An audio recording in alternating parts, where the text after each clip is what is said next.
Oke, Assalamualaikum warahmatullahi wabarakatuh. Kita mulai kuliah ya. Oke,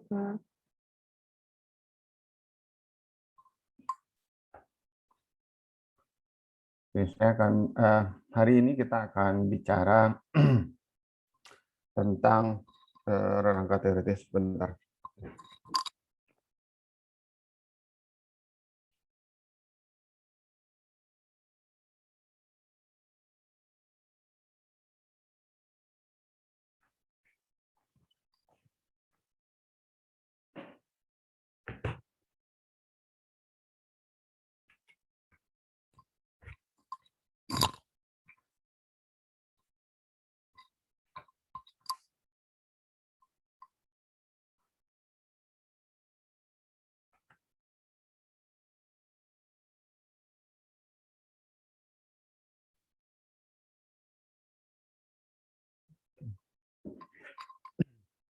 Kita akan bicara tentang rangka teoritis dan eh, pengembangan hipotesis. Ini langkah 4 dan langkah 5 dari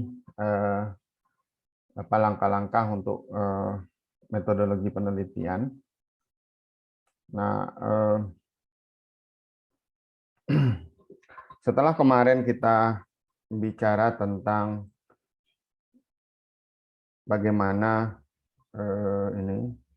bagaimana masalah itu didefinisikan, maka langkah berikutnya adalah bagaimana rangka teoritis harus kita susun dan bagaimana hipotesis itu harus dinyatakan atau juga dikembangkan.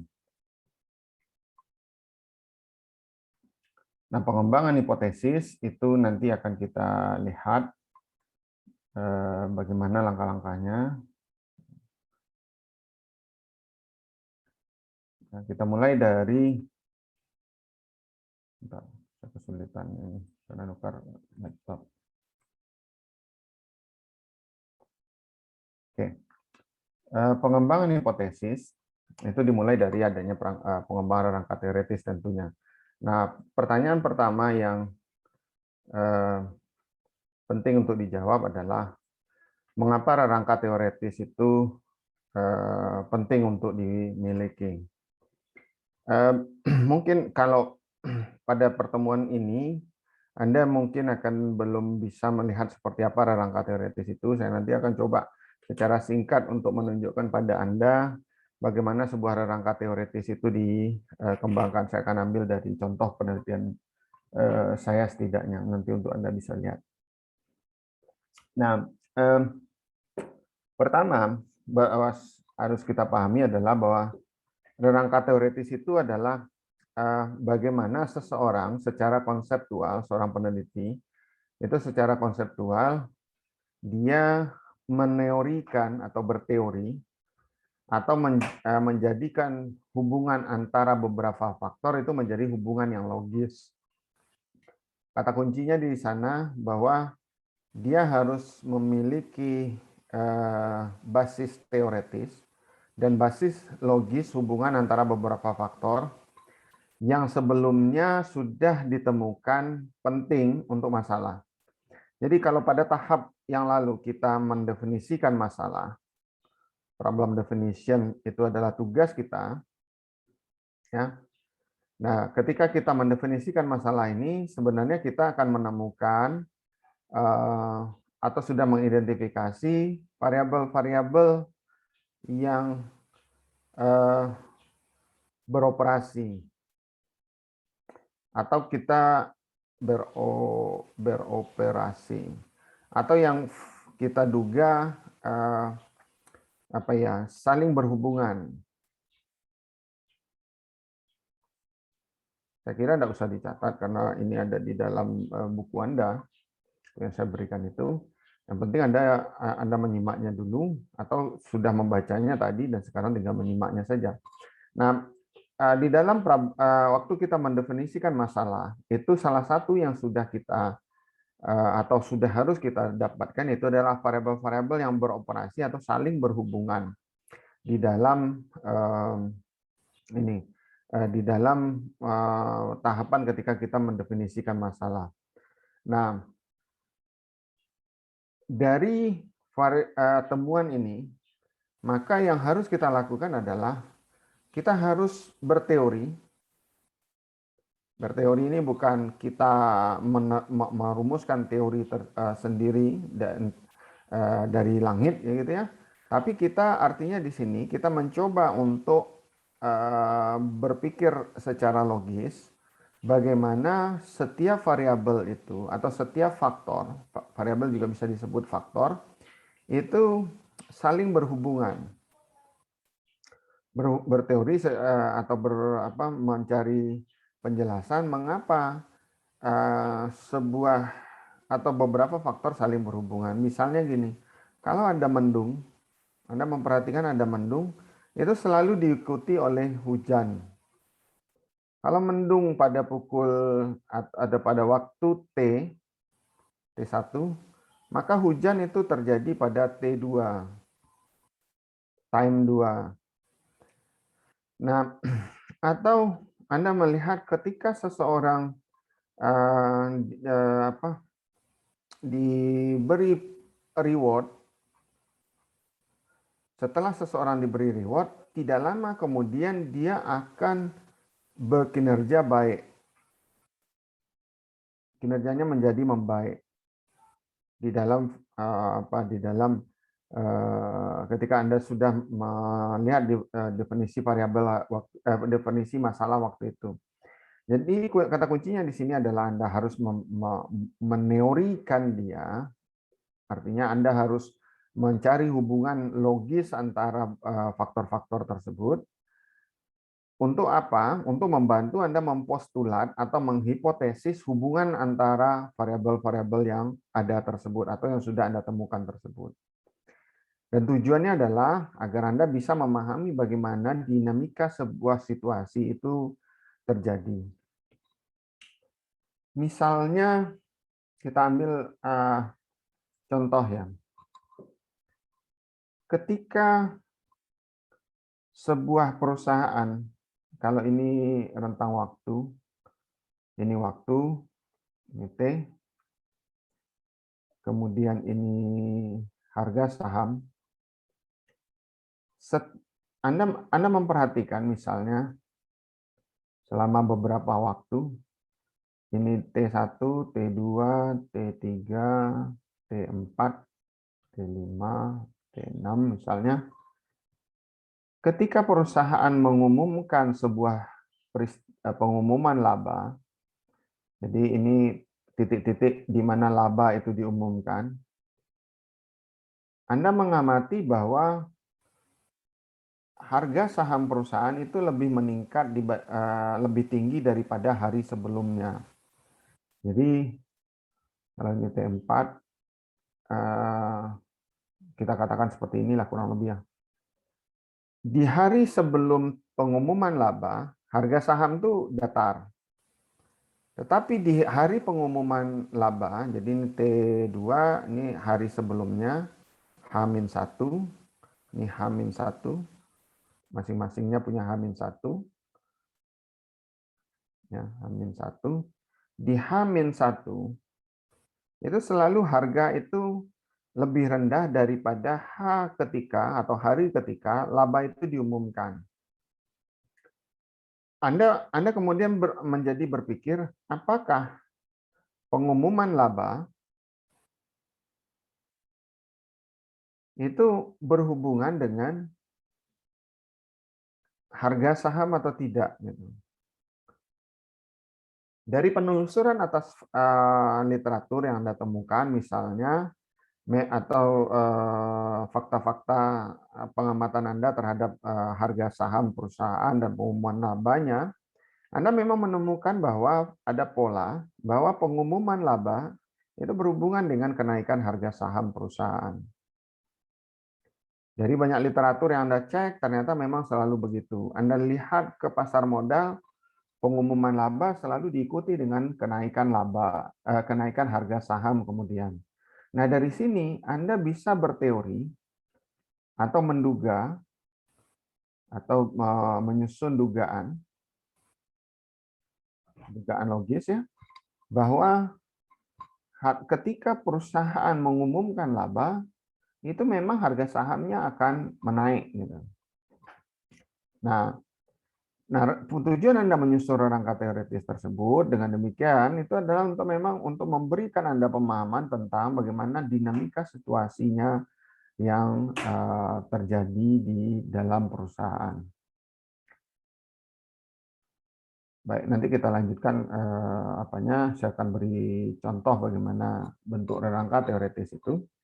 Nah, kemudian rangka teoritis juga penting karena dia akan membantu kita untuk merumuskan hipotesis yang memiliki daya uji. Daya uji itu saya terjemahkan dari kata testable.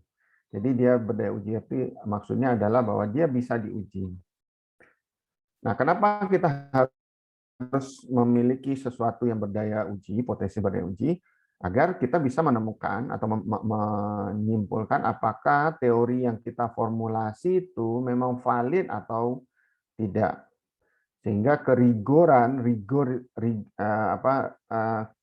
ini, kekokohan riset kita itu bisa diyakini oleh orang.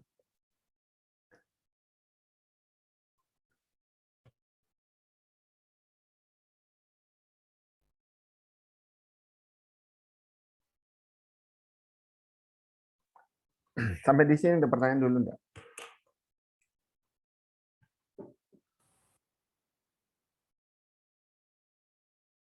Baik, kalau belum ada pertanyaan, kita masuk kepada salah satu komponen yang penting dalam rangka teoritis, yaitu variabel.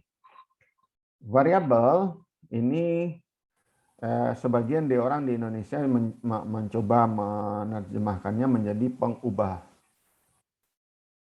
Ya, pengubah. Karena kenapa begitu? Saya duga karena memang kata vary itu artinya ubah. To vary itu menjadi memang sesuatu yang berubah-ubah. Jadi variabel ya sesuatu pengubah, tapi nanti ada keterbatasan untuk penerjemahan ini karena variabel dependen bukanlah pengubah, karena dia justru diubah. Nah, tapi kata kuncinya adalah bahwa dia memiliki ragam nilai, artinya dia bervariasi nilainya. Nilainya bisa berbeda antar waktu untuk orang atau objek yang sama atau antar orang pada waktu yang sama. Misalnya gini, misalnya Anda seorang mahasiswa X gitu ya. Anda kuliah sekarang Anda kuliah sudah berapa semester? 4 semester? 4 semester? Atau sudah 6? Anda di semester 6 atau 7 sekarang? Anda semester 5 ya? Ya. Nah, di semester 5. Jadi di semester 1, semester 2, semester 3, semester 4. Dan di semester 5 yang saat ini. Nah, kalau antar waktu untuk orang yang sama, berarti si mahasiswa ini, mahasiswa misalnya ini mahasiswa nomor 1, mahasiswa nomor 2. Kalau misalnya variabel itu adalah IPK, maka Anda akan bisa melihat untuk contoh yang nomor 1 ini, antar waktu untuk orang atau objek yang sama. Di semester 1 dia IPK-nya 3,2, 3,21, 3,05, 2,75 atau 278 misalnya turun. Nah, ini kemudian Anda ini belum keluar ya. Nah, mahasiswa yang kedua misalnya 275, 287 misalnya, kemudian 321, ini 4,0. Nah, ini adalah contoh bahwa variabel itu bisa berbeda antar waktu. Yaitu dengan berlalunya waktu atau di waktu-waktu yang berbeda dia memiliki nilai yang berbeda walau objeknya sama. Ini satu objek atau satu orang. Ya. Nah, ini atau bisa berbeda antar orang atau di objek waktu yang sama. Misalnya gini, saya ingin mengetahui dari 400 mahasiswa 675, 670-an atau 700-an sekarang mahasiswa S1, saya bisa mengamati, yang saya amati misalnya berapa IPK mereka secara rata-rata pada semester 1. Ini juga bisa saya amati berapa IPK mereka pada semester 2. Kalau tadi adalah antar waktu untuk orang atau objek yang sama, maka ini adalah antar orang untuk objek di waktu yang sama, yaitu di semester 1-nya. Ini di semester 2-nya dan seterusnya. Mungkin enggak nanti kita bisa melihat antar orang dan antar waktu. Nah, itu nanti waktu pembahasan tentang data kita akan lihat, mungkin enggak kita melihat antar orang, antar waktu di sini. Jadi tidak hanya di semester 1 untuk orang yang untuk sekelompok orang, atau semester 2 untuk sekelompok orang, atau tidak hanya untuk satu orang pada beberapa semester, tapi untuk semua orang pada semua semester. Jadi dia bisa gabungan antara antar orang dan antar waktu tersebut kita lihat. Nah, di aplikasi yang lain juga bisa seperti itu. Misalnya, saya punya objek penelitian itu adalah perusahaan yang ada di Bursa Efek Indonesia.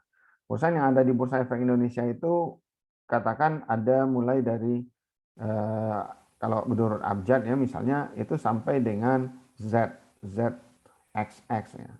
Misalnya, ini totalnya ada 600 perusahaan misalnya. Lalu yang saya ingin amati itu adalah laba mereka sejak tahun 2000, 2001 sampai terus 2020. Nah, antar waktu untuk objek yang sama berarti saya hanya melihat pada satu perusahaan mulai dari tahun 2000 sampai tahun 2020. Ya.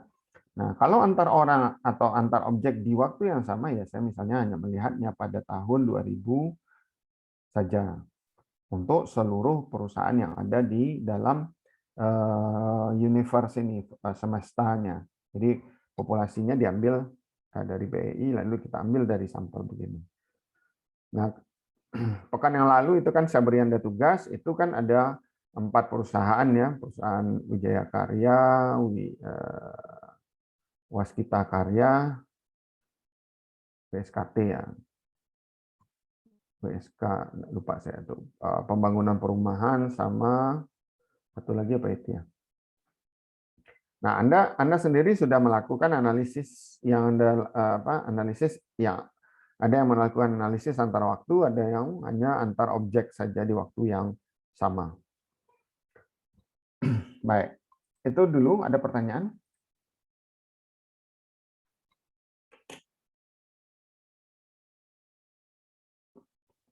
Contoh-contoh variabel, ini ada beberapa yang ada yang dari buku Uma Sekaran itu saya ambil. Misalnya unit produksi ini bisa bervariasi. Absenteeism, ketidakhadiran. Absenteeism bukan kehadiran ya, tapi sebaliknya ketidakhadiran. Motivation, kemudian laba, jenis kelamin, kelas industri atau kelompok industri, dan kompensasi. Saya ingin tanya ke Anda, ada enggak yang bisa Anda lihat sebagai perbedaan antara semua variabel di sini? Dengan kata kunci bahwa nilainya harus bervariasi. Ada enggak yang Anda lihat di situ? Keunikan.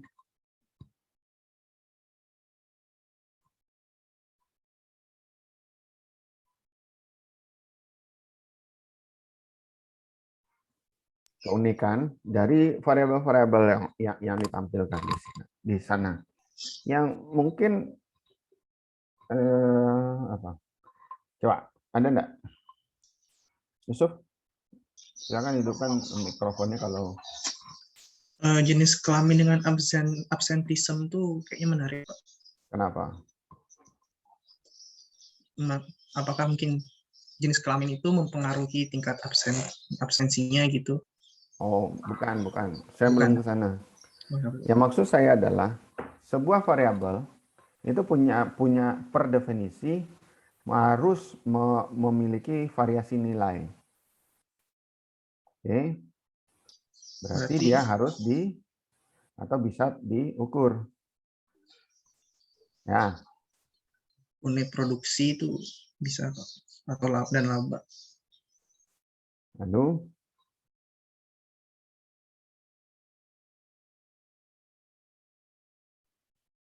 Nabila, absenteeism tuh bisa Pak diukur Pak?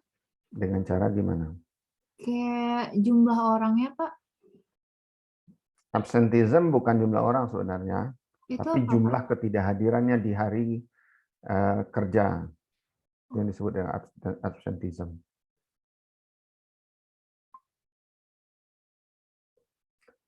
Sheila yang ada di layar saya aja dulu, Sismira. Kalau kompensasi Pak, Kenapa kompensasi? kayak misalnya range kompensasi yang diberikan gitu Pak terhadap suatu individu tuh berbeda-beda berdasarkan ada kriteria gitu Pak.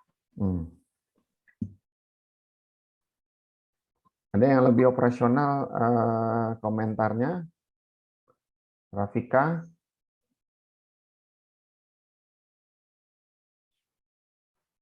Mungkin kelas industrinya, Pak. Maksudnya gimana? Mungkin di industri itu ada kelas-kelasnya mungkin yang bisa mempengaruhi Bukan, yang kita lain. belum bicara pengaruh. Kita baru berbicara dengan melihat ini, kata kuncinya ini kan variabel itu very, dari kata very to very plus able kan. Dia able-nya artinya mampu atau bisa gitu ya. Very itu berubah. Apa yang bisa berubah? Nilainya. Berarti dia berarti sesuatu yang bisa disebut dengan variabel itu harus sesuatu yang bisa diukur. Bisa Pak kelas industri Pak. Dari market cap-nya mungkin Pak masuk ke dalam industri kecil, menengah, besar. Oke. Yang lain, Hanin Nadia Sabar.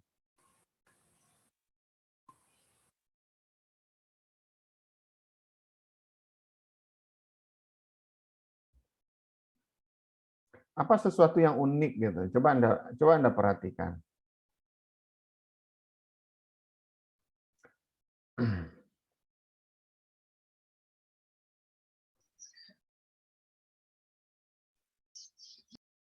Anda perhatikan gini.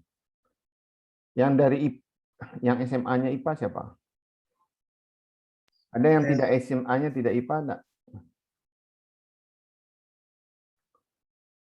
Mary Yuliasari, Anda IPA atau bukan? Asal usulnya. Bukan Pak. Bukannya, sosial. Salsabila.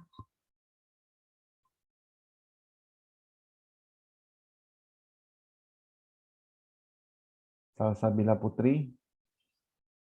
Jengtika. Apa yang unik di sini?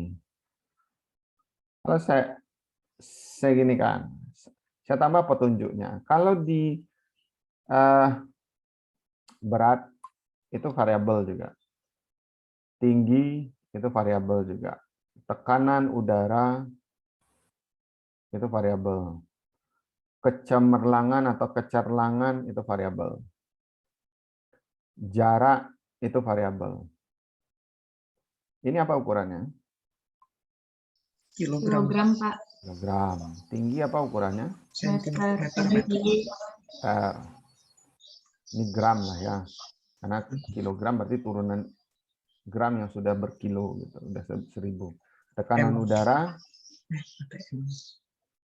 ATM Pak. ATM atau PSI ya. Kecerlangan apa?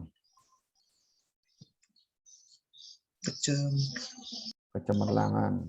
IQ. Hah? Ada, saya nggak tahu pasti apakah lumen atau kandela. Jarak apa? kilometer Meter. meter. Meter ya. Karena kita ambil yang tengahnya saja meter. Karena kalau kilo berarti udah 1000. Tinggi juga meter gitu ya. Apa beda mereka berdua ini?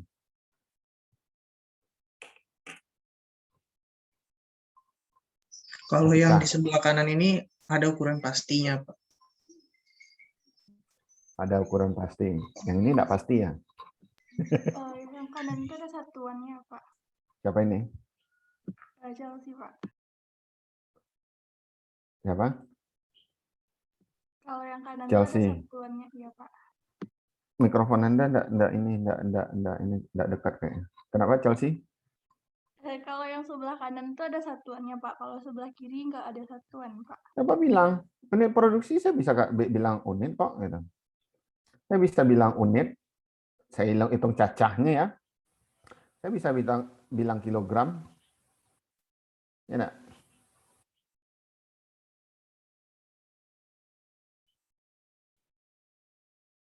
Tapi apa yang unik di sini? Yang unik dari semuanya ini tidak hanya satu persatu. Adip, belum pulang dari kafe, Adip.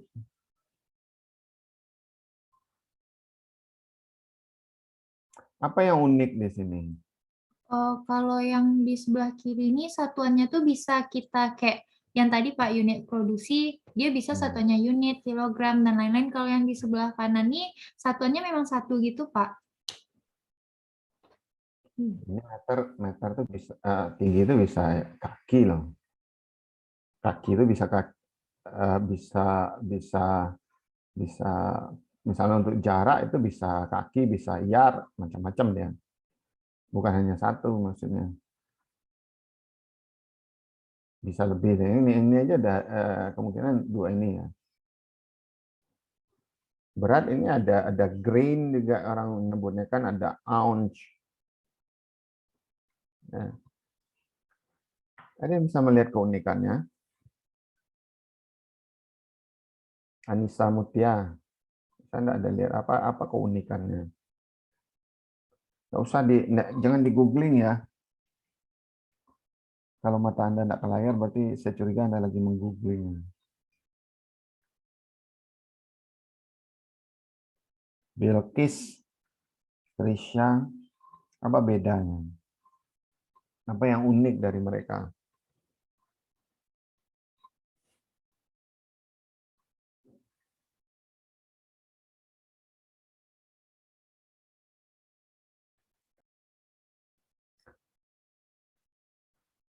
Sheila, Sismira,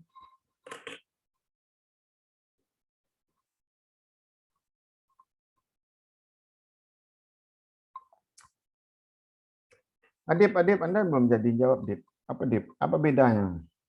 Apa keunikannya coba?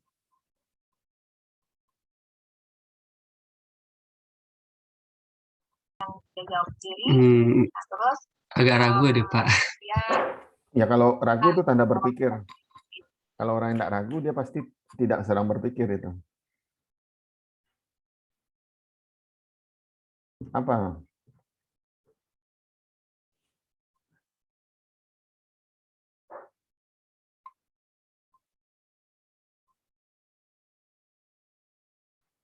Apa bedanya? Yuklah.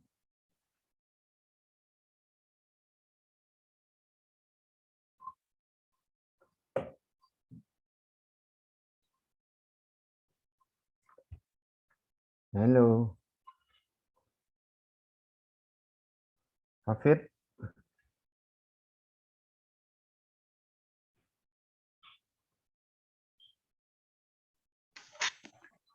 Izin Pak, kalau Ya, menurut silakan. kalau yang berat tinggi itu kan ukuran itu udah diketahui secara internasional gitu Pak. Kalau yang satu lagi tuh bebas aja setiap orang ukurannya mau gimana gitu Pak. Oke. Ya, kalau itu juga bisa dibantah ya karena ini bisa berlaku internasional juga dalam secara ini di kalangan para peneliti bisa selesai pengakuannya gitu. Kalau Anda lihat ini kan semuanya ini ada ragam dan ragam ukuran nanti akan kita pelajari ya. Tapi saya ingin memancing Anda untuk melihat dulu di sini. Kalau unit produksi, ini ukurannya itu jelas gitu. Jadi ada kepastian dalam ukurannya. Kalau di dalam apa nanti dia akan mengatakan ini ukurannya itu adalah ukuran rasio. Dalam istilah pengukuran dia menyebutnya rasio.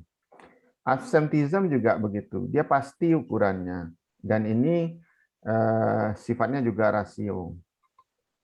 Nah, laba juga demikian. Ini pasti. Ini rasio. Ada kepastian perbedaan. Kompensasi juga begitu. Ini ada kepastian jumlah. Kalau ini bisa unit, bisa cacah ya, bisa kilogram, macam-macam. Absenteeism ini bisa berapa frekuensi ukurannya, berapa kali sesuatu terjadi. Laba itu rupiah, dan kompensasi itu rupiah misalnya. Pertanyaannya, kalau motivasi itu ukurannya apa, satuannya apa gitu. Jenis kelamin apa satuannya, kelas industri apa satuannya. Tadi Yusuf misalnya bilang UMKM UMKM besar, kecil gitu. Oke, boleh. Tapi pertanyaannya itu kan belum satuan. Yang ini kan satuan nih, kilogram, unit ya, cacahnya, buah gitu ya. Frekuensi itu satuannya, ini rupiah juga satuan, ini juga satuan. Tetapi kelas industri enggak. Motivasi itu seperti apa? Karena variabel itu nilai berubah. Nilai berarti ini adalah sesuatu yang berkisar dari 0 ke kanan atau 0 ke kiri. Dari 0 ke arah kanan atau dari 0 ke arah kiri. Ya, enggak? Kalau seseorang motivasi seseorang, berarti juga demikian. Kita harus memberikan sebuah nilai ya, yang bisa beranjak dari 0 ke kanan atau ke kiri. Jenis kelamin juga begitu. Jenis kelamin nanti juga hati-hati kita. Kelas industri ini juga bisa seperti yang tadi, apakah dia bergerak atau tidak itu bisa beragam. Tapi saya ingin mengatakan gini dulu. Kelas industri itu sama dengan jenis kelamin, bahwa mereka adalah kelompok yang berbeda. Laki-laki, perempuan, kecil, besar. Untuk yang kelas industri misalnya.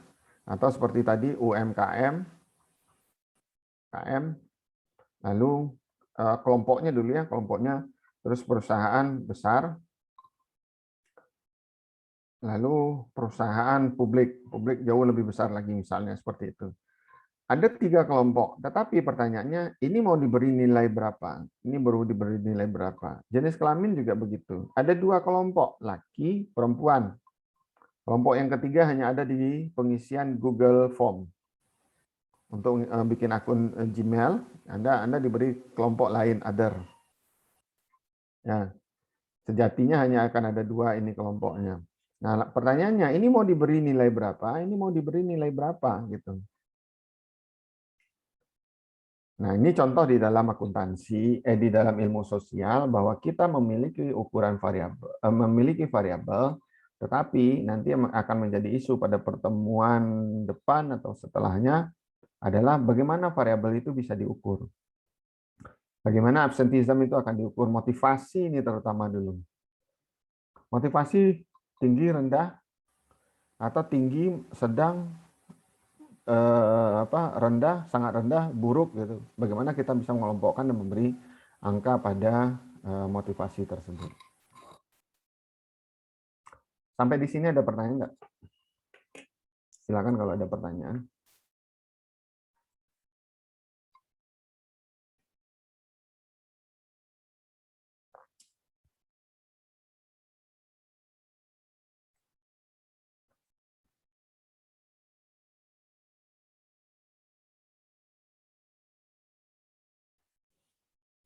Ada? Ada pertanyaan? Belum? Oke. Kita Kita masuk ke sini jenis-jenis variabel. Ada 4 jenis variabel yang di dalam penelitian ilmiah ya, apapun penelitiannya, saya kira jenis variabelnya tidak lepas dari 4 ini. Yang pertama itu variabel dependent, sering disebut dengan kriterian variabel. Yang kedua variabel independent, ini kadang disebut dengan predictor variabel. Kemudian ada variabel pemoderasi, ada variabel pengantara intervening. Ada juga yang mengistilahkan ini mediating.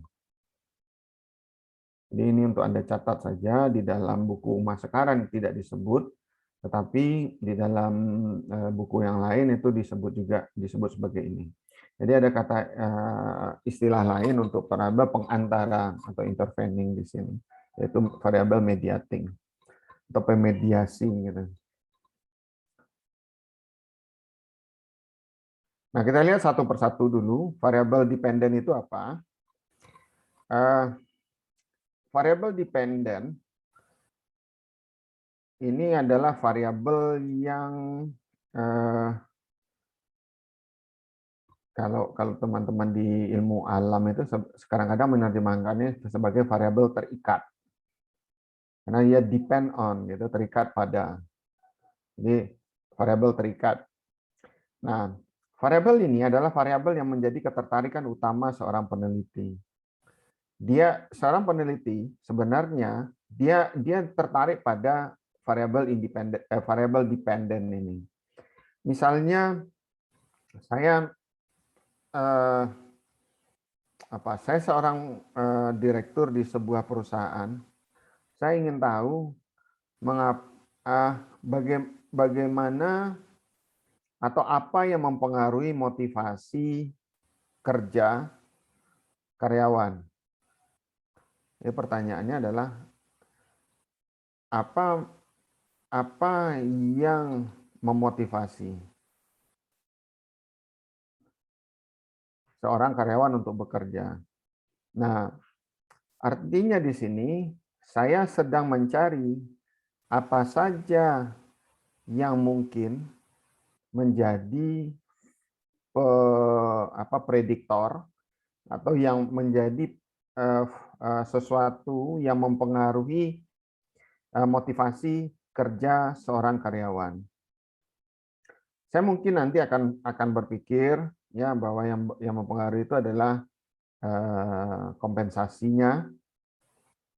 Saya mungkin akan berpikir nanti bahwa yang mempengaruhi itu adalah lingkungan kerjanya, mungkin saja adalah atasannya sendiri atau sikap atasannya kepada bawahan, atau mungkin ada variabel lain yang saya belum temukan.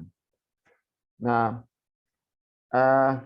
di sini fokusnya adalah bahwa variabel ini adalah variabel yang menjadi ketertarikan utama si peneliti. Contoh lain adalah misalnya di dalam literatur akuntansi itu ada sebuah topik yang namanya itu, atau sebuah lini riset yang namanya itu diistilahkan dengan manajemen laba. Manajemen laba ini adalah tindakan memanipulasi laba. Jadi tindakannya adalah sebuah tindakan kecurangan. Katakan di dalam berbagai peristiwa ditemukan bahwa memang para manajer itu melakukan manajemen laba, memanipulasi laba. Pertanyaannya adalah, mengapa mereka melakukan manajemen laba? Atau apa yang mempengaruhi mereka untuk melakukan manajemen laba? Atau sebaliknya, saya ingin tahu apa yang bisa mengurangi manajemen laba. Apa yang bisa mengurangi manajemen laba? Maka yang akan saya lakukan adalah mencari faktor-faktor yang mungkin mempengaruhi manajemen laba atau mengurangi manajemen laba. Misalnya, saya mungkin akan menemukan di dalam literatur sebelumnya bahwa faktor auditor itu mempengaruhi terjadinya atau tidak terjadinya manajemen laba. Faktor misalnya kompensasi atau bentuk kompensasi para manajer itu bisa mempengaruhi ada atau tidaknya manajemen laba. Ketika manajer dikompensasi berdasarkan delta laba, kenaikan laba perusahaan, maka ada kemungkinan bahwa manajemen akan memanipulasi laba untuk menjadi lebih tinggi daripada seharusnya. Ketika auditornya kurang berkualitas, maka manajemen laba itu mungkin terjadi. Apalagi yang mungkin membuat orang melakukan manipulasi laba.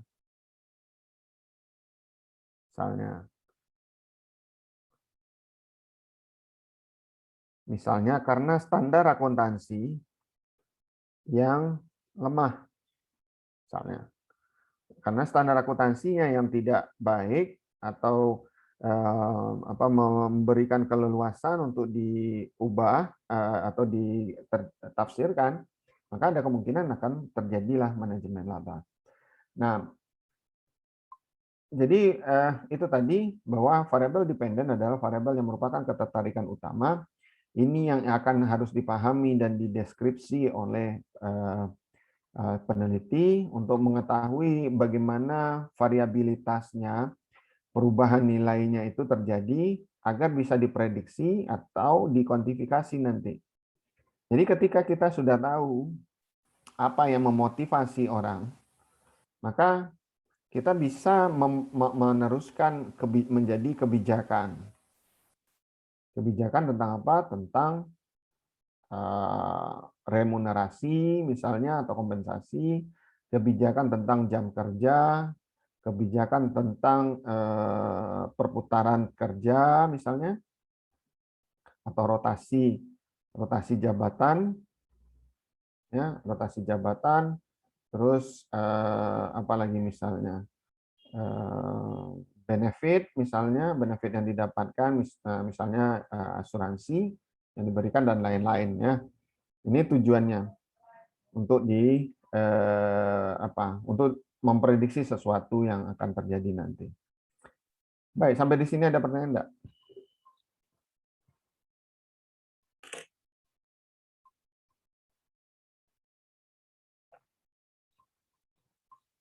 Ada pertanyaan? Belum? Oke, lanjut. Berikutnya adalah variabel independen. Nah, variabel independen saya sedikit keliru ini. Menggunakan kata mempengaruhi itu tidaklah tepat, berhubungan.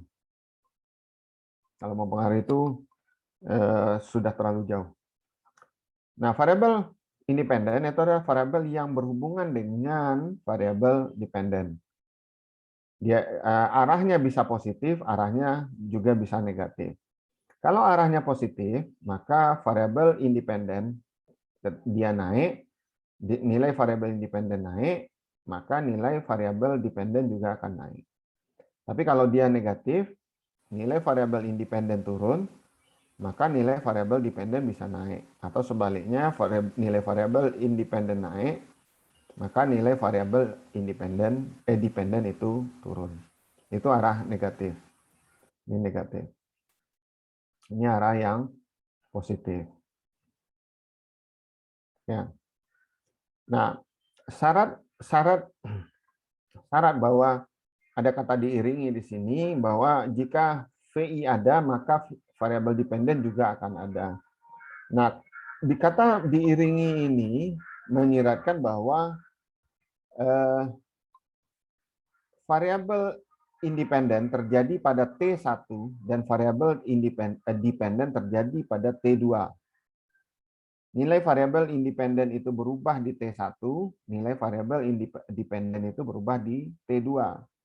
Tidak bisa sebaliknya. Ini di variabel dependen itu di T2, ini di T1, itu tidak bisa.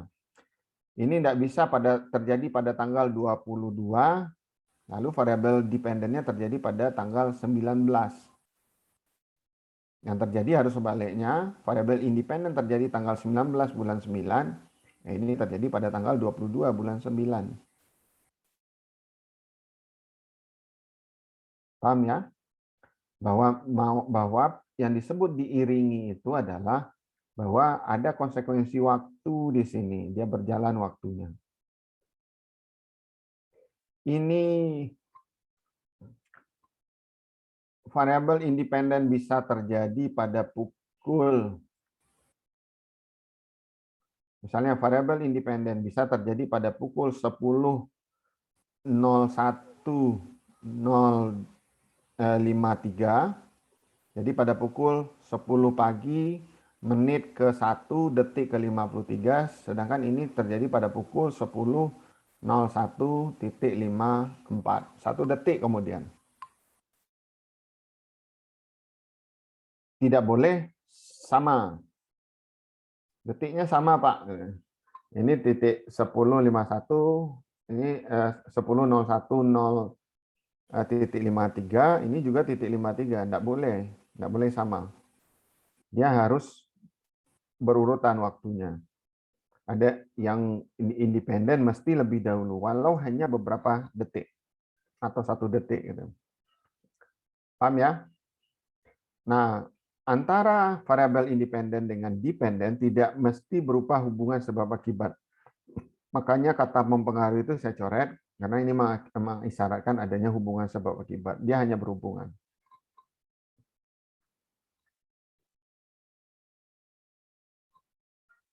Ada pertanyaan enggak? Saya beri contoh misalnya gini. Ya, Yusuf? Ada? Terkait dengan tidak mesti hubungan sebab akibat nih, Yusuf penasaran Pak. Kira-kira ada hubungan apa lagi gitu selain sebab akibat gitu Pak, antara variabel independen dengan dependen? Hubungan waktu. Misalnya gini, di luar rumah Anda ada rumput enggak? Pohon ada enggak? Di luar rumah enggak ada rumput, enggak ada pohon, berarti bersih dong. Ada pohon lah setidaknya ya, atau pohon tetangga saja Anda lihat.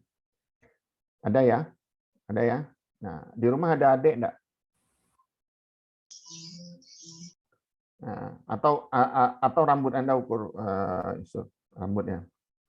Anda ambil waktu di sini. Ini tanggal 12, sekarang tanggal berapa? 22 bulan 9. Lalu bulan depan Anda cek lagi tanggal 22 bulan 10, 23 bulan 10.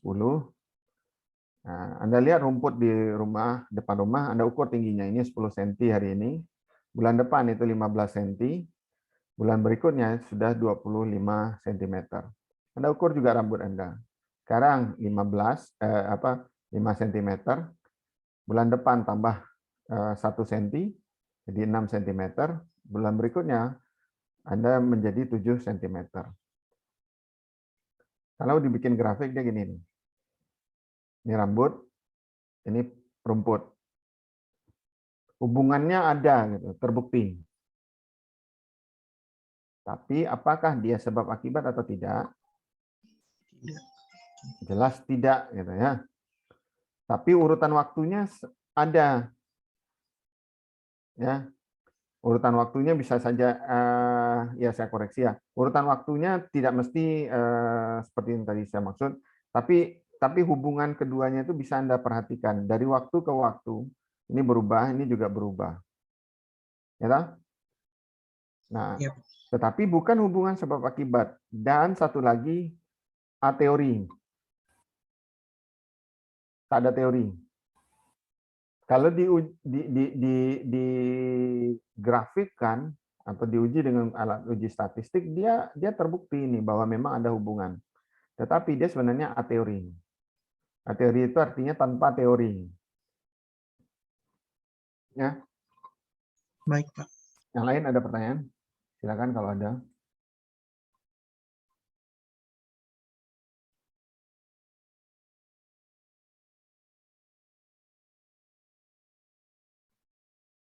Ada, silakan.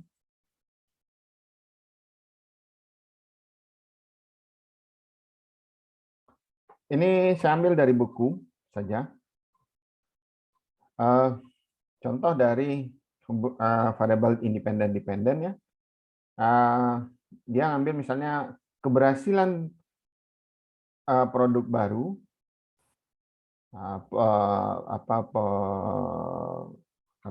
launching produk baru itu memiliki atau berhubungan dengan harga saham perusahaan. Ini gambar hubungan yang coba dibangun saja sebagai contoh. Kemudian nilai-nilai manajerial itu berpengaruh atau berhubungan dengan power distance. Power distance tahu? Power distance ini adalah sebuah jarak antara atas dengan bawah. Jarak itu bukan jarak fisik ya, tetapi jarak kekuasaan, seberapa dekat dia dalam tanda kutip antara orang atas dengan orang bawah. Antara misalnya manajer atau direktur di sini dengan manajer level atas. Manajer level atas. Berapa jauh jaraknya ini? Nah, nanti mungkin akan bisa Anda pelajari kalau Anda belajar tentang keperilakuan. Ini ada power distance namanya. Di Indonesia itu power distance-nya tinggi. Anda tidak mungkin bisa ketemu dengan wali kota. Walau Anda camat, Anda harus lewat berbagai prosedur dulu untuk ketemu dengan wali kota Anda. Apalagi hanya rakyat biasa untuk ketemu dengan wali kota, itu akan susah. Itu power distance-nya tinggi. Direktur dengan bawahan itu power distance-nya juga bisa sangat tinggi. Nah, di beberapa negara power distance-nya itu pendek gitu, atau dekat jaraknya.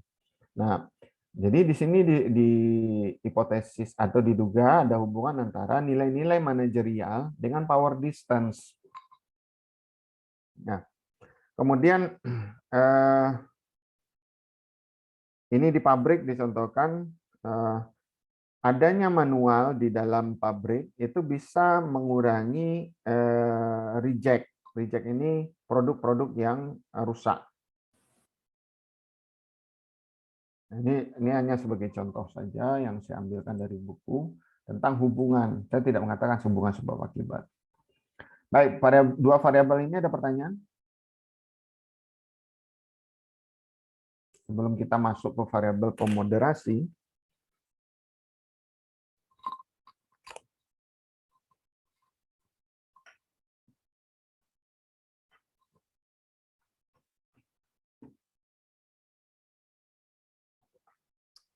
oke, baik, kita masuk ke variabel yang ketiga, yaitu variabel pemoderasi. Variabel pemoderasi ini fitur kuncinya atau cirinya adalah bahwa dia memberikan efek yang kontingen. Jadi kontingen itu tulisannya aslinya gini, saya terjemahkan menjadi kontingen gitu ya. Bacanya itu kontingen boleh. Efek gantung, gitu. Efek gantung. Nah, efek gantung atas apa? Atas hubungan variabel independen dengan variabel dependen. Nah, hubungannya, efeknya itu dia bisa memodifikasi hubungan asli, hubungan awal antara variabel independen ke variabel dependen. Di sini dicontohkan di dalam ini, di dalam buku Masa Sekarang dengan narasi seperti ini.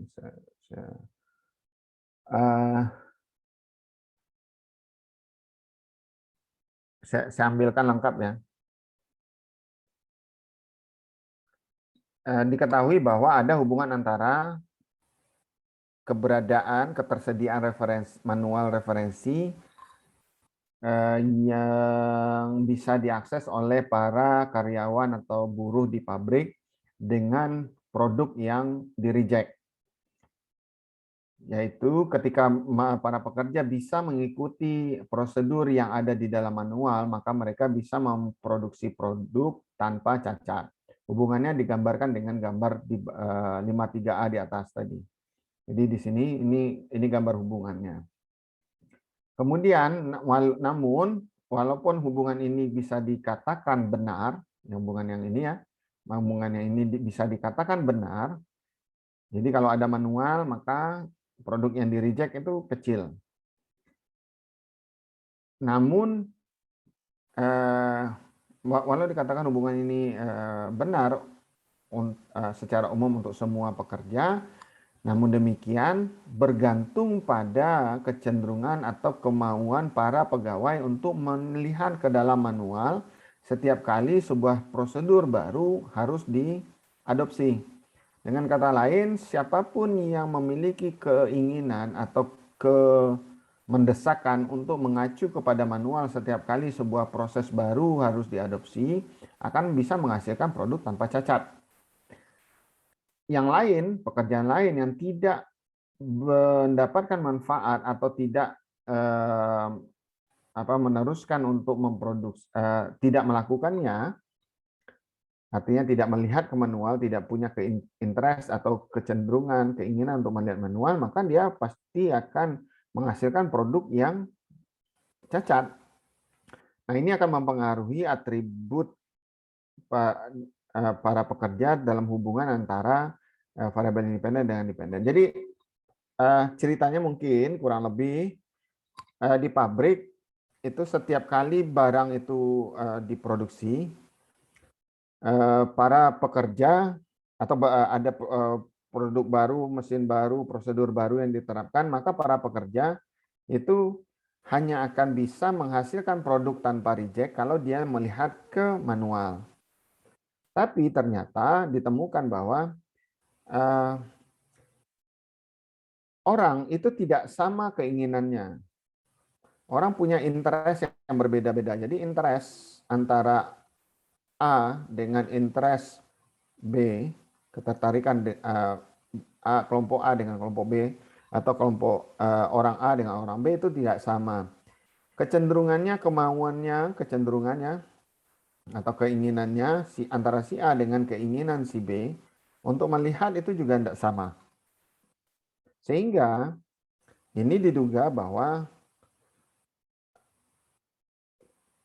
hubungan antara ketersediaan manual dengan jumlah produk yang cacat itu bergantung pada adanya keinginan atau kemauan dari si pekerja atau buruh untuk mengecek ke manual yang ada. Di dalam gambar, di dalam riset-riset, gambarnya itu seperti ini, bahwa muncul variabel lain yang mempengaruhi hubungan antara X ke Y. Ini juga variabel independen itu sering disebut X, ini disebut Y. Ya, jadi pengaruhnya seperti itu. Dia akan mempengaruhinya ke sana. Sama seperti ini misalnya ya.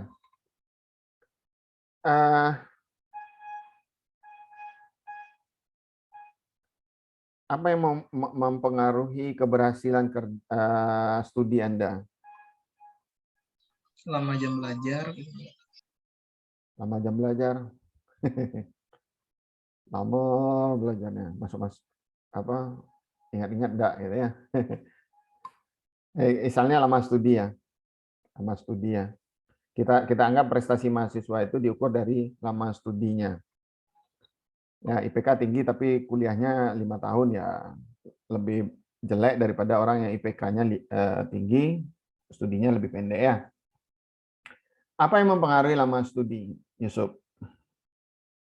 Kita ambil saja satu hal. Minat, motivasi belajar, Pak.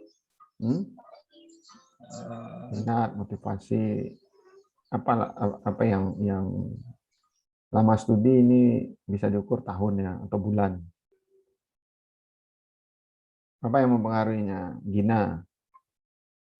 Apa yang mungkin variabel yang mempengaruhi lama studi?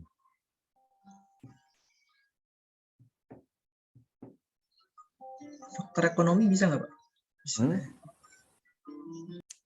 Faktor ekonomi atau akuntansi? Saya ya mungkin saja, tetapi yang lain coba apa?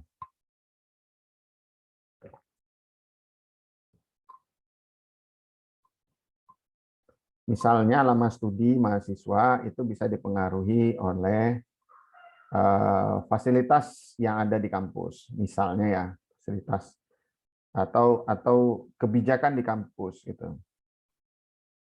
Atau kurikulum lah. Atau apa yang lainnya, yang operasional apa ya. Ada yang punya ide? Nama studi dipengaruhi oleh ya misalnya ya apa tadi apa jam belajar ya, atau disiplin lah, disiplin mahasiswa. Disiplin mahasiswa itu bisa diartikan sebagai berapa jam dia belajar gitu ya, belajar per hari. Jadi disiplin mahasiswa berpengaruh terhadap lama studi. Keikutsertaan organisasi juga Pak ya. Kenapa? Keikutsertaan organisasi mungkin bisa mempengaruhi lama studi. Ya, kita ambil aja satu variabel saja dulu, kita sebut itu disiplin, kedisiplinan mahasiswa. Jadi kedisiplinan ini adalah seberapa dia serius untuk menjalani studinya tersebut. Itu berpengaruh terhadap lama studi, misalnya gini ya. Nah, ternyata ada faktor lain yang mungkin ikut mempengaruhi masa studi ini, mempengaruhi hubungan antara disiplin mahasiswa dengan lamanya studi mahasiswa. Katakan apa misalnya?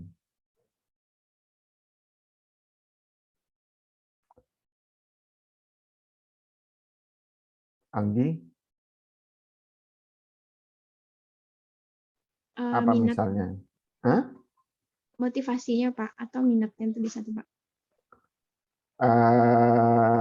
Kalau kita orang yang sudah berdisiplin, saya kira motivasinya tinggi ya, minatnya juga tinggi. Organisasinya Pak mungkin faktor lainnya.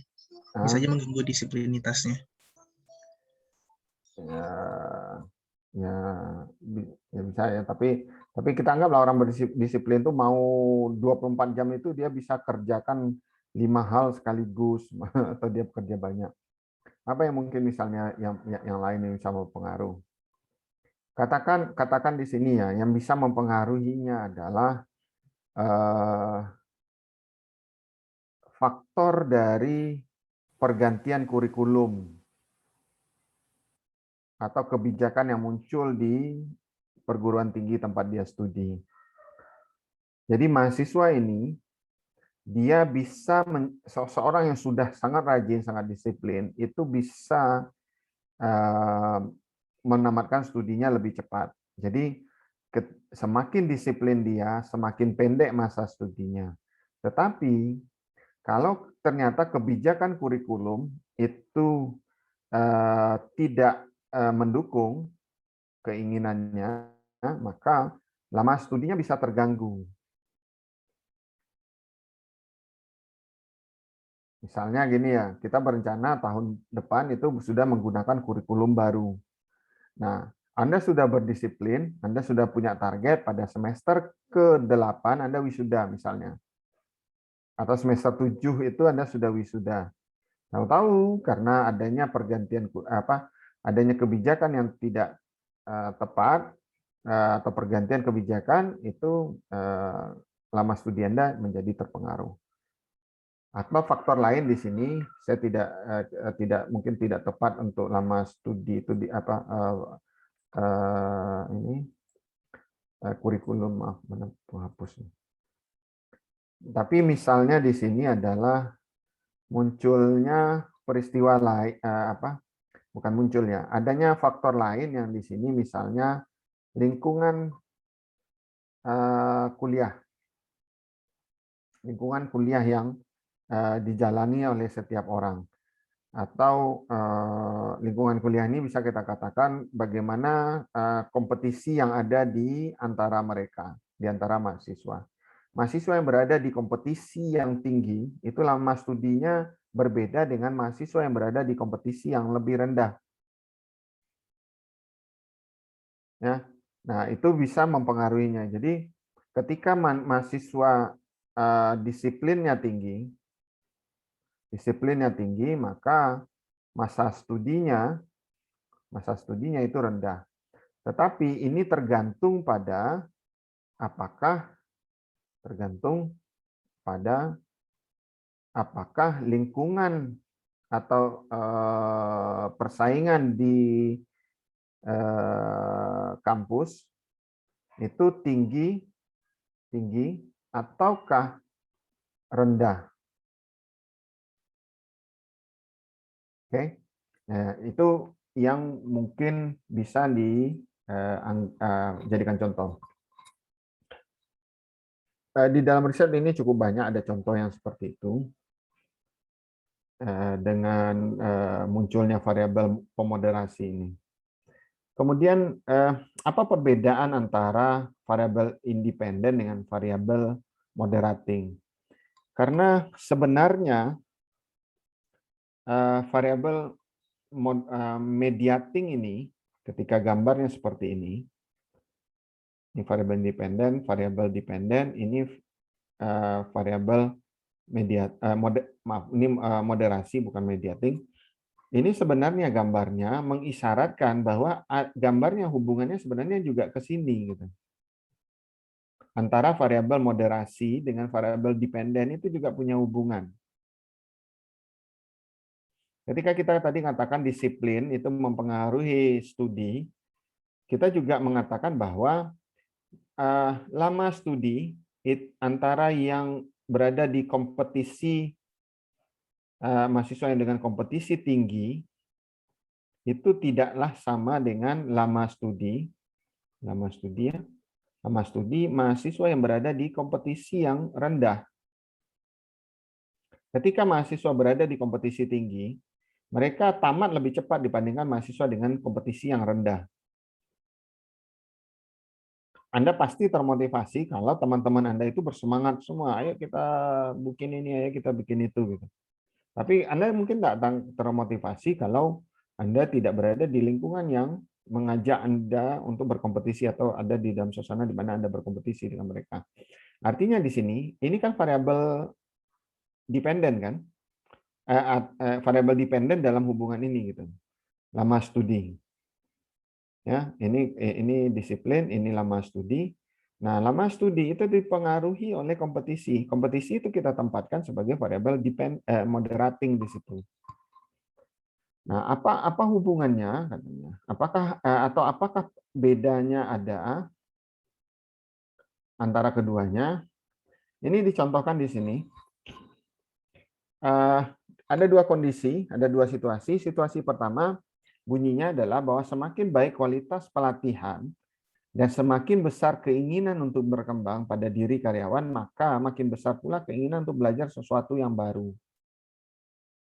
Ya, berarti ini variabel independennya ada berapa?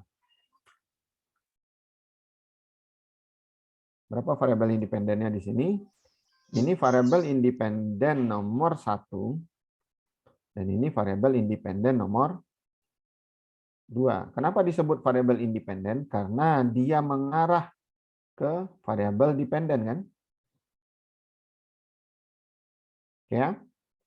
Nah, bunyinya adalah semakin baik kualitas pelatihan, maka keinginan belajar juga tinggi. Semakin tinggi keinginan untuk berkembang, maka keinginan belajar juga tinggi. Jadi ini arahnya positif, semakin tinggi, ini arahnya juga positif. Nah, itu situasi pertama. Situasi kedua, ternyata ditemui bahwa keinginan karyawan untuk belajar sesuatu yang baru, jadi keinginan belajar itu tidak dipengaruhi oleh kualitas pelatihan. Pada semua orang tanpa kecuali, hanya orang yang memiliki keinginan berkembang yang tinggi, yang punya hasrat untuk mengikuti pelatihan, untuk belajar melalui pelatihan. Ternyata keinginan untuk berkembang orang dengan motivasi tinggi tidak sama dengan keinginan untuk berkembang orang motivasi rendah. Jadi ternyata ini menjadi syarat atau menjadi kontingen bagi hubungan tadi bahwa kualitas pelatihan itu mempengaruhi kualitas pelatihan mempengaruhi keinginan belajar. Jadi keinginan untuk belajar itu di hipotesis kita adalah kualitas pelatihan mempengaruhi keinginan untuk belajar. Ternyata ada variabel faktor lain yang turut serta di sini, yaitu adalah motivasi. Maka motivasi di sini menjadi variabel pemoderasinya, variabel yang mempengaruhi hubungan antara X ke Y.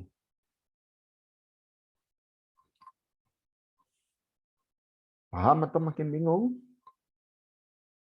Silakan ngaku paham atau makin bingung.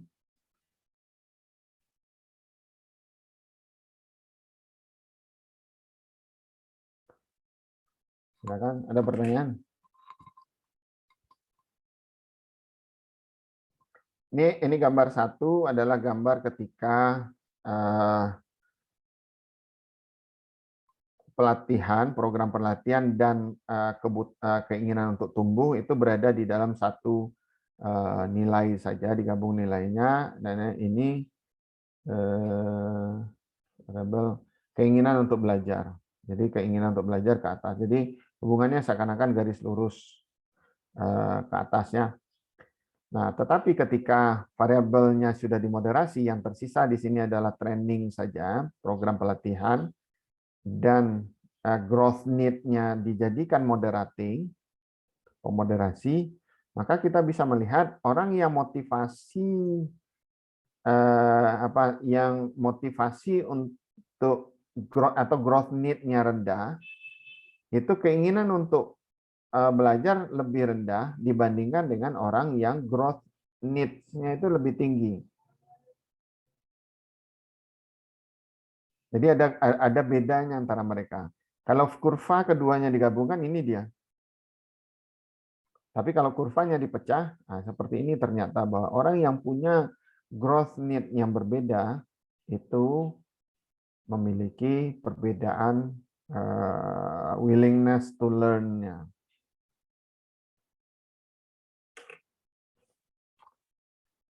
Ada pertanyaan? Izin bertanya, Pak. Ya, ini Hafid ya. Silakan Hafid. Berarti kalau moderating itu bisa memperkuat maupun memperlemah antar variabel gitu ya, Pak? Benar. Dia bisa memperkuat hubungan X ke Y, ya. Dia bisa membuat hubungan ini menjadi lebih kuat atau menjadi lebih lemah. Di dalam ilmu, di dalam riset kesehatan misalnya gini, pernah dengar enggak Anda? Tidak boleh minum vitamin B kompleks setelah minum susu. Tidak boleh tidak boleh misalnya gini. Kalau pernah dengar iklan enggak? Bodrek itu boleh diminum sebelum makan. Bodrek itu obat sakit kepala ya, paracetamol ya. Umumnya orang minum obat itu setelah makan. Kenapa setelah makan? Karena efek makan itu memoderasi fungsi obat. Jadi kalau jadi konsumsi obat itu mesti setelah makan. Kenapa setelah makan? Karena makanan kita, jadi fungsi makanan terhadap efektivitas obat, keefektifan obat, itu dimoderasi, obat ya, obat efektif. Kalau kita minum obat, maka kita sembuh. Oke, salah. Keefektifan obat, efektivitas obat, itu dipengaruhi oleh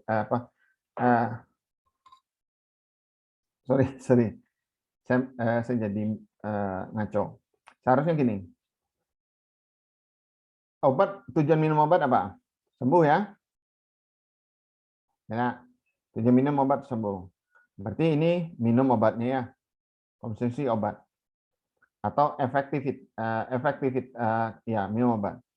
Nah, kalau kita minum obat, maka kita akan sembuh. Tetapi syaratnya adalah dia akan makin baik kalau kita sudah makan.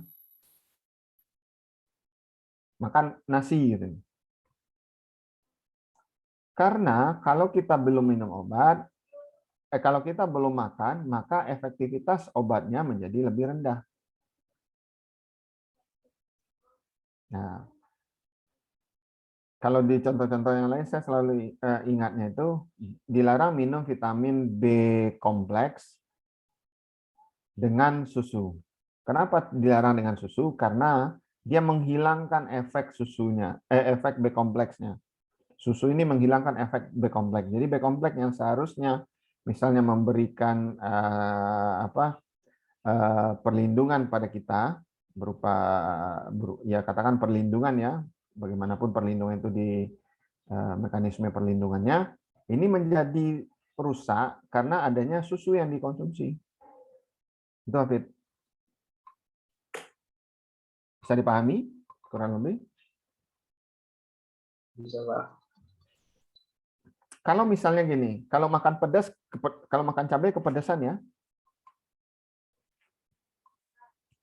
Ya, kalau makan cabai itu kepedasan. Dan bisa hilang kalau minum air hangat. Rasa pedasnya itu bisa hilang kalau kita minum air hangat. Tetapi rasa pedasnya akan makin pedas kalau kita minum air dingin. Jadi fungsinya seperti itu. Dia bisa membuat sesuatu menjadi lebih tinggi atau sesuatu menjadi lebih rendah.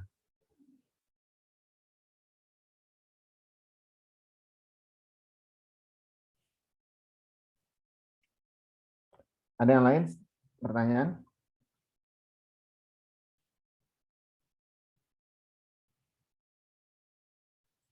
Oke. Kemudian yang variabel yang keempat adalah variabel pengantara atau variabel yang kita sebut dengan variabel mediating atau intervening di sini, intervening atau mediating. Ya. Catatannya di sini adalah dia muncul di waktu ketika variabel independen mulai bekerja mempengaruhi variabel dependen. Nah, ketika dampak yang terjadi ini punya artinya dia punya kualitas temporal, dia dipengaruhi oleh waktu dan atau dimensi waktu. Jadi kurang lebih begini, ketika variabel independen ini, variabel independen sedang mempengaruhi variabel dependen, ini terjadi di T1, ini di T3, maka di T2 muncul sebuah variabel lain. Variabel lain ini mengantarai hubungan antara variabel independen ke dependen. Sehingga gambarnya menjadi seperti ini kurang lebih. Di dalam gambar awal dia seperti ini, variabel independen ke variabel dependen. Nah, tiba-tiba di tengah ini muncul variabel intervening namanya. Kita beri kode apa ya? Variabel pengantara gitu aja ya. Jadi variabel pengantara ini dia variabel independen dia pergi ke variabel pengantara dulu, baru variabel pengantara itu pergi ke atau mengubah variabel dependen. Syaratnya di sini adalah dia terjadi di variabel independen terjadi di T1, variabel dependen di T3, variabel pengantara ini terjadi di T2.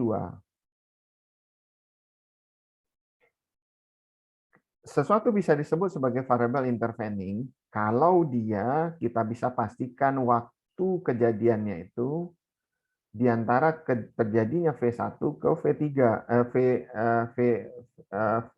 VI ke VD dari ketika independen sedang bekerja mempengaruhi variabel dependen. Saya beri contoh misalnya gini. Di dalam masa sekarang itu contohnya gini. Iklan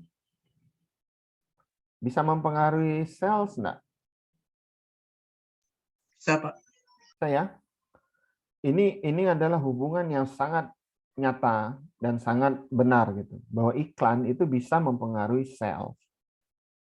Maka misalkanlah sebuah perusahaan menerapkan hal tersebut.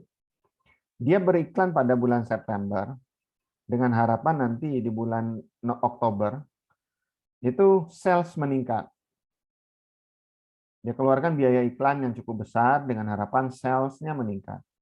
Tahu-tahu di tengah ketika antara September dengan Oktober, di akhir September misalnya, itu muncul berita bahwa ada virus yang membuat sapi menjadi gila. Ada virus sapi gila namanya. Virus sapi gila ini ternyata menimpa juga sapi-sapi yang memproduksi susu. Jadi perusahaan susu tadi, dia mengiklankan produknya dengan harapan susu dari perusahaannya itu terjual. Hanya saja ternyata muncul iklan yang ternyata bisa mempengaruhi hubungan yang tadi yang pertama di sini. Sehingga hubungannya menjadi hubungan yang kedua di sini. Bentuk hubungannya menjadi bentuk hubungan yang dua ini. Hubungan dua di sini. Di mana pengaruh iklan ke penjualan itu diantarai dengan munculnya berita sapi gila itu. Atau misalnya bukan sapi gila lah ya, kebijakan pemerintah yang melarang impor. Impor apa? Impor susu dari luar negeri, dari Australia misalnya. Iklan ini pengaruhnya terhadap sales itu diantarai dengan munculnya kebijakan pemerintah tadi. Jadi syaratnya harus seperti itu. Harus ada syarat waktu di situ. Nah, kalau Anda ingin memastikan bahwa atau ingin menguji sebuah hubungan yang ada variabel pengantaranya di situ, yang Anda harus pastikan adalah bahwa terjadinya itu adalah di tengah antara ketika waktu variabel independen mempengaruhi variabel dependen. Jadi misalnya di sini dicontohkan variabel independennya adalah diversitas karyawan itu mempengaruhi keefektifan organisasional.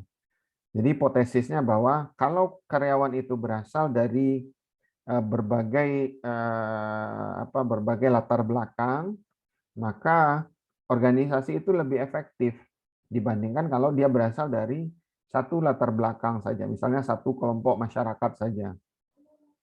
Misalnya sama-sama orang Asia saja, atau sama-sama orang Indonesia saja, atau sama-sama Sumatera saja. Itu diversitas yang semakin berbeda itu akan meningkatkan keefektifan organisasional yang tinggi. Nah, tetapi ternyata sebenarnya ada variabel lain yang ada di situ, yaitu sinergi. Sinergi untuk bersikap kreatif. Jadi kreatif sinergi itu muncul di T2. Ketika T1 sedang bekerja ke T3, dia muncul di sini. Nah, ada suatu penjelasan di sini ya. Saya juga baru mendapatkannya belakangan.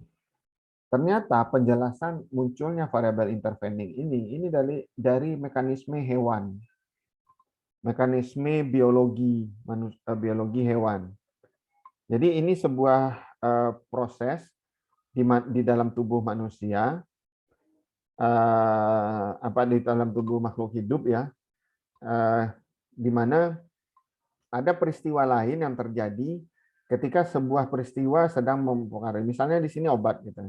Anda konsumsi obat, lalu di sini muncul misalnya gini, ada obat tapi vaksin.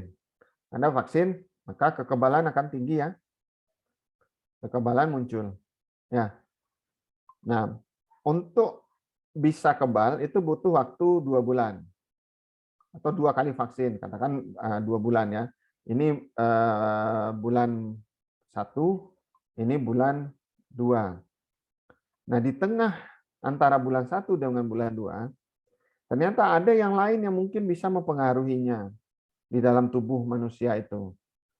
Misalnya apa? Mekanisme di dalam tubuh kita. Peristiwa biologis di dalam tubuh kita yang bisa mempengaruhi keefektifan vaksin terhadap kekebalan tubuh. Misalnya apa? Adalah misalnya kualitas gizi seseorang.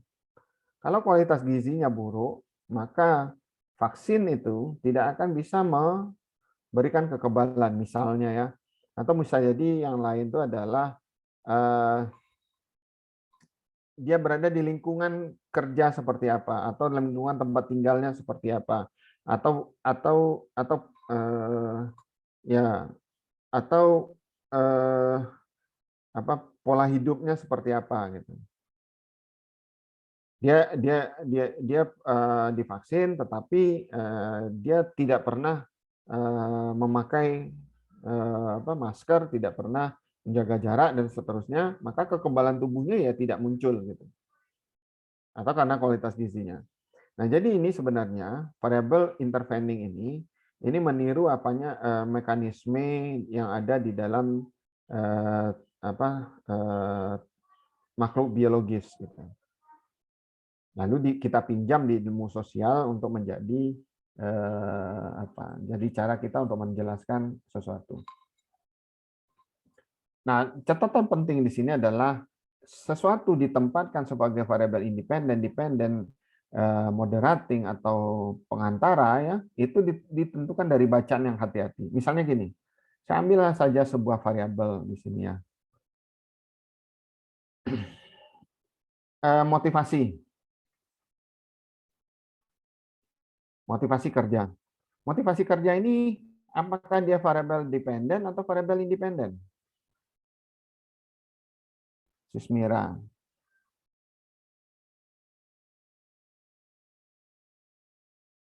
Independen atau dependen?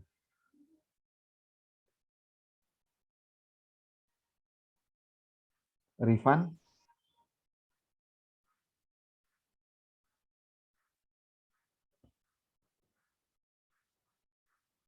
Dia bisa menjadi variabel independen kalau kita mengatakan bahwa motivasi kerja itu dipengaruhi oleh kompensasi.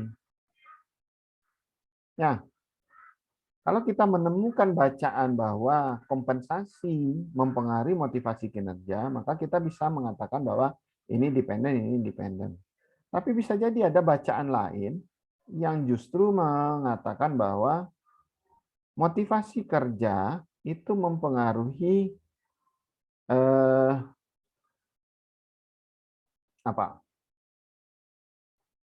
laba perusahaan misalnya. Laba perusahaan itu bisa meningkat kalau seseorang itu kalau dia perusahaan itu memiliki karyawan yang memiliki motivasi kerja yang tinggi.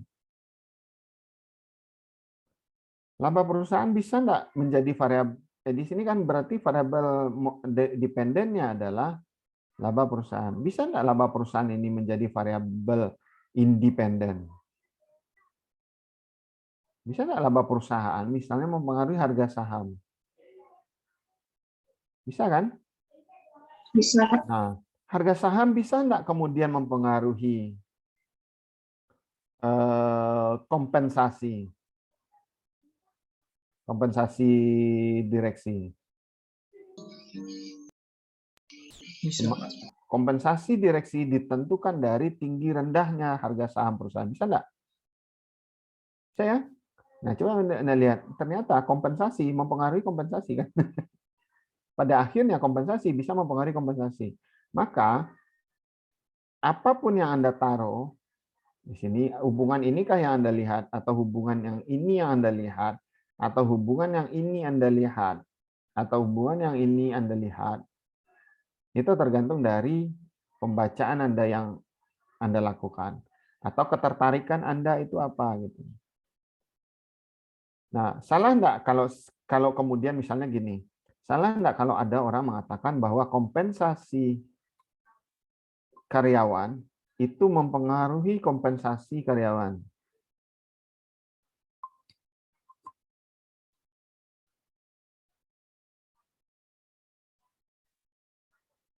Tidak salah. Ya, karena dia menemukan ini, dia menemukan literatur mengatakan bahwa kompensasi mempengaruhi motivasi, motivasi mempengaruhi laba, laba mempengaruhi harga, harga mempengaruhi kompensasi. Ya berarti kompensasi mempengaruhi kompensasi. Itu enggak? Betul, tetapi nanti dia tentu tidak akan bisa nanti mungkin bisa saja dia tidak bisa dikatakan berhati-hati, atau dia tidak parsimoni, atau nanti risetnya tidak rigor gitu. Karena memang dia menemukan penjelasan bahwa dari sini, dari kompensasi bisa mempengaruhi lagi kompensasi, hanya saja itu hubungannya itu menjadi tidak sederhana, menjadi tidak kokoh. Jadi kuncinya adalah Anda harus membaca secara hati-hati hubungan antara satu variabel dengan variabel yang lain. Untuk Anda tempatkan dia variabel independen, dependen, atau moderating, atau variabel pengantara. Berikutnya dicontohkan ya. Ya, ini nanti dicontohkan. Sampai di sini ada pertanyaan enggak? Sebelum kita masuk ke topik berikutnya, itu rangka teoretis. Permisi Pak, izin bertanya. Ya, silakan siapa? Iya Pak, saya Trisha. Oke, Ya. silakan. Nah itu saya sebenarnya agak sedikit bingung terkait variabel moderator dengan variabel pengantara, karena kan dua-duanya sama-sama mempengaruhi variabel dependen. Nah itu yang membedakan keduanya itu dari sisi mananya Pak? Baik, saya coba menggambarkan dengan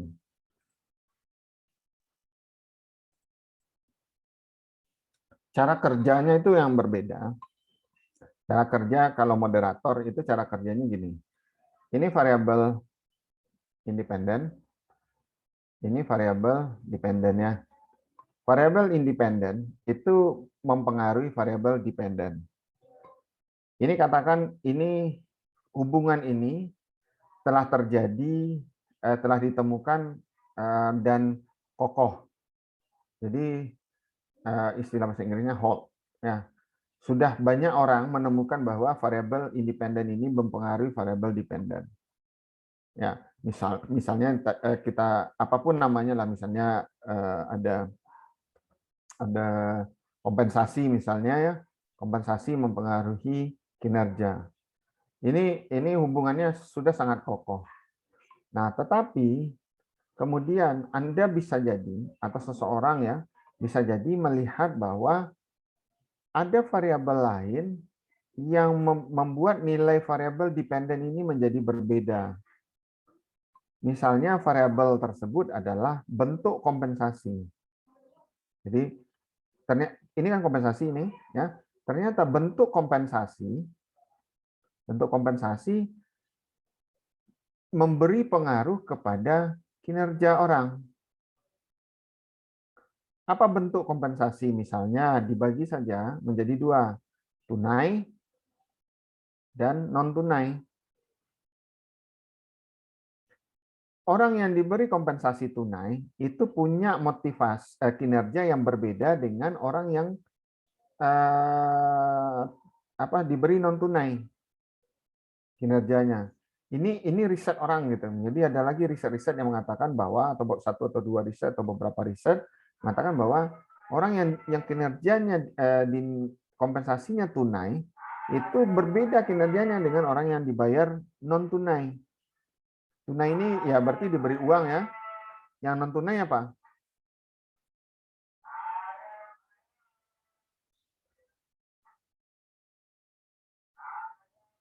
Saham, Pak. Mohon abaikan yang di belakang itu suaranya.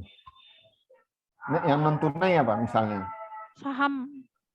Bisa diberi saham, bisa diberi asuransi, ya, bisa diberi liburan misalnya, atau bisa diberi hanya diberi makasih gitu. Hanya diberi ucapan terima kasih. Nah, orang yang diberi non tunai dengan ini ternyata kinerjanya berbeda. Maka di situ kita bisa menduga bahwa jangan-jangan, bentar dulu. Jadi gini, misalnya ini kan hubungannya, bentuk hubungannya positif ya. Semakin tinggi kompensasi, maka semakin tinggi kinerja ya. Maka hubungannya positif. Ini riset si A Riset nomor 1 mengatakan bahwa hubungannya positif. Riset orang yang nomor 2 menemukan juga hubungannya positif. Bahwa kompensasi semakin tinggi, maka kinerja juga semakin tinggi. Tapi ternyata riset yang ke-10 yang Anda baca, hubungannya kok negatif gitu. Anda membaca sebuah riset, atau Anda melakukan pengamatan, ternyata di perusahaan ke-10 yang Anda lihat, ternyata ketika kompensasi itu naik, kinerja itu justru turun. Atau ini misalnya, Anda melihat kompensasinya naik, tapi kinerjanya datar. Anda jadi bertanya, apakah betul hubungannya positif atau tidak? Lalu dari yang sini Anda cek, ternyata 9 riset yang Anda cek, yang pertama itu semuanya tunai dalam bentuk kas. Riset yang ke-10 ini ternyata sampelnya itu tunai dan non-tunai. Nah, Anda jadi kemudian menduga jangan-jangan ini bentuk kompensasi yang mempengaruhi hubungan antara variabel independen kompensasi ke variabel kinerja. Nah, sehingga dari situ Anda berhipotesis atau menduga bahwa keberadaan bentuk kompensasi, ya, bentuk kompensasi ini bisa mempengaruhi hubungan kompensasi ke kinerja. Jadi keberadaannya itu, atau besar kecilnya, atau ya bisa keberadaan ada tidak ada, ya, atau bisa besar kecil, mungkin dalam rupiah, mungkin dalam unit atau apapun itu. Nah, itu yang mempengaruhi. Itu variabel moderating. Sampai di sini bisa dipahami nggak kira-kira? Bisa, Pak. Kayak. Nah, kalau variabel intervening,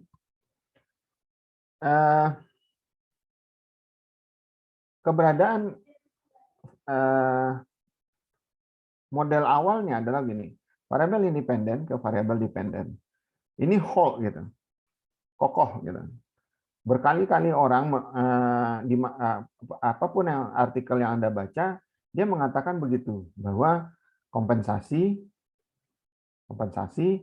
mempengaruhi kinerja. Tidak ada yang tidak setuju begitu. Jadi ketika kompensasi diberikan, kinerja meningkat. Tapi misalnya lagi-lagi di artikel yang Anda baca, artikel nomor 10, setelah Anda cari-cari, artikel ke-10 yang Anda baca, ternyata mengatakan bahwa peristiwa yang terjadi di tengah itu. Ternyata peristiwa yang terjadi di tengah ini adalah kenaikan jabatan atau perubahan level gaji gitu. Perubahan level kompensasi, ya level gaji, level karyawan. Ketika karyawan level gajinya atau level jabatannya naik, ternyata kinerjanya justru turun. Atau ketika dia jabatannya naik, kinerjanya justru turun gitu. Nah, Anda kemudian menduga bahwa ketika kompensasi seseorang naik, lalu ada variabel lain, kalau kenaikan jabatan itu kompensasi tidak bisa mempengaruhinya ya. Oke, kita ambil variabel keperilakuan lah di sini, misalnya motivasi atau kepuasan kerja ya. Ambil kepuasan kerja, kepuasan. Ketika kompensasi diberikan, ketika Anda membaca, ternyata ada variabel lain yang turut mempengaruhi kinerja, yaitu kepuasan kerja.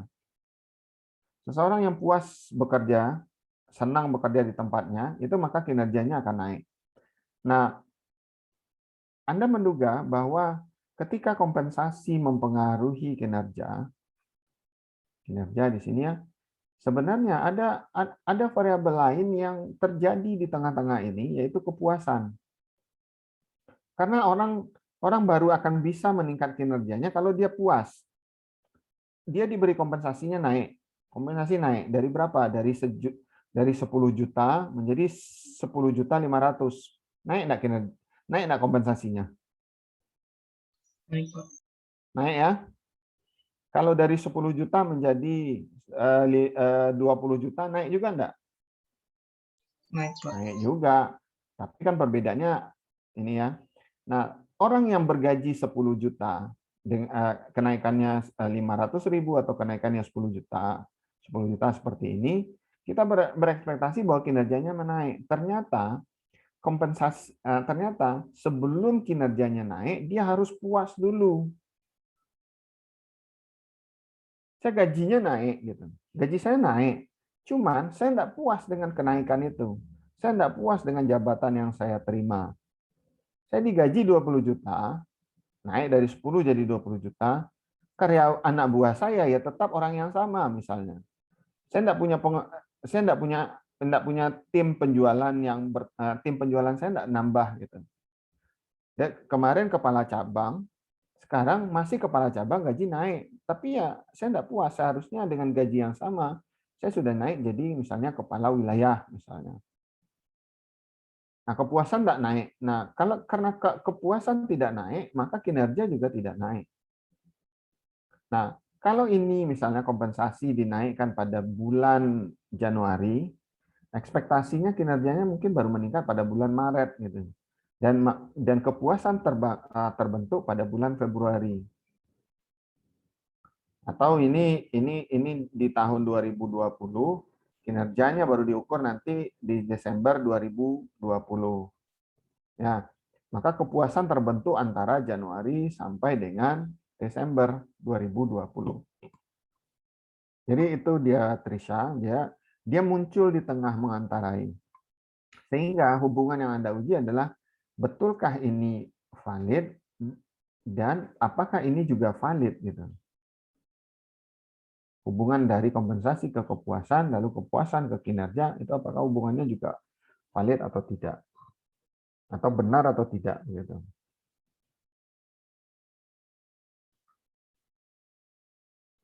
Yang lain, silakan kalau masih ada. Saya bertanya, Pak. Ya, Hafid. Kalau keempat variabel itu dijadiin satu itu gimana, Pak? Apanya? Keempat variabel itu dijadikan satu itu gimana? Keempat variabel, dijadikan satu.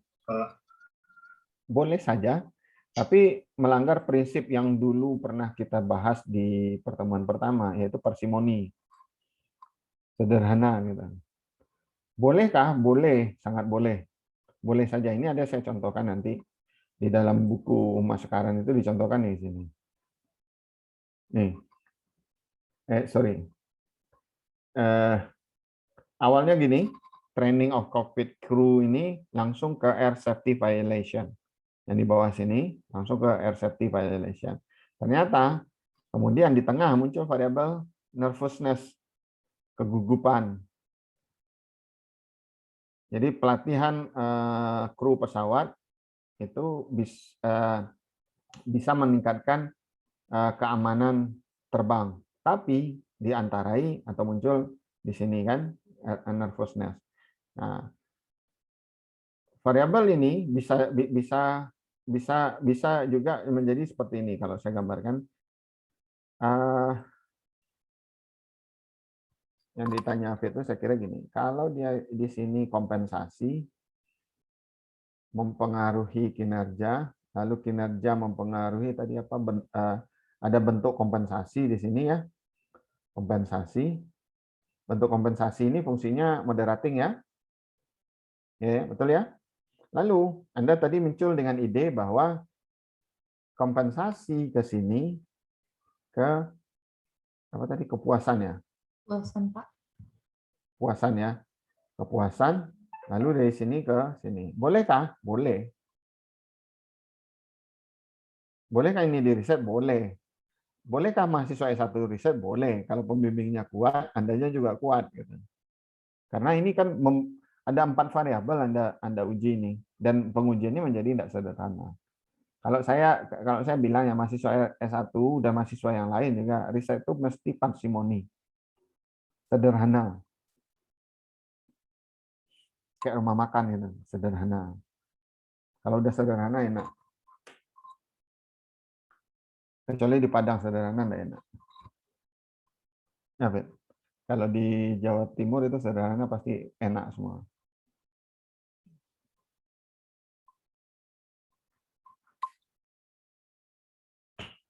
Oke, ada pertanyaan lain?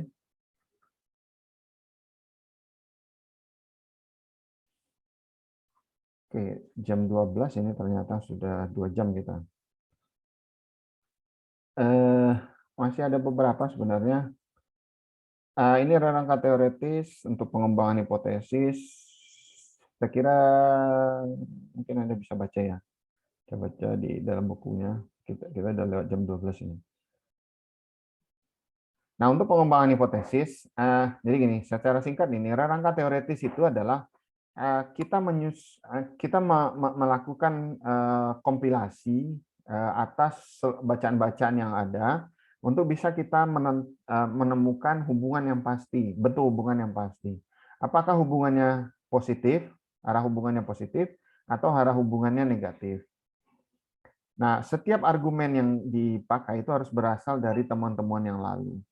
Lalu akan ada, kalau ada diagram skematik itu akan lebih baik seperti ini akan membantu. Jadi setiap hubungan yang ada di sini, komunikasi dengan ini, komunikasi antara pilot dan kopilot itu akan menciptakan keamanan terbang, komunikasi antara pilot dengan menara di darat itu akan menciptakan keamanan. Desentralisasi keputusan juga keamanan, training juga menciptakan keamanan. Semuanya ini itu harus berasal dari riset yang lalu. Harus ada teori satu, kemudian berasal dari bacaan riset-riset yang lalu. Jadi harus berasal dari temuan yang lalu. Termasuk misalnya ini munculnya variabel intervening di sini yaitu nervousness ini. Itu harus berasal dari bacaan masa lalu. Atau di sini muncul moderating berupa training, itu juga harus berasal dari bacaan yang lalu. Nah, dari situ baru kita bisa mengembangkan hipotesis. Sebenarnya pengembangan hipotesis itu sudah tergambar di sini. Jadi artinya di sini komunikasi antar pilot dan kopilot itu berpengaruh terhadap ini. Komunikasi dengan darat itu berpengaruh di sini. Desentralisasi berpengaruh di sini dan diperkuat oleh ini, gitu misalnya. Ya. Nah, hipotesis bisa dikembangkan di situ. Ada 2 bentuk hipotesis. Hipotesis yang pertama adalah hipotesis yang bunyinya jika maka. Jadi semakin tinggi maka semakin rendah atau semakin tinggi, gitu ya. Jika maka, jika X semakin tinggi maka Y semakin tinggi atau sebaliknya. Atau dia arahnya negatif, jika X tinggi maka Y rendah.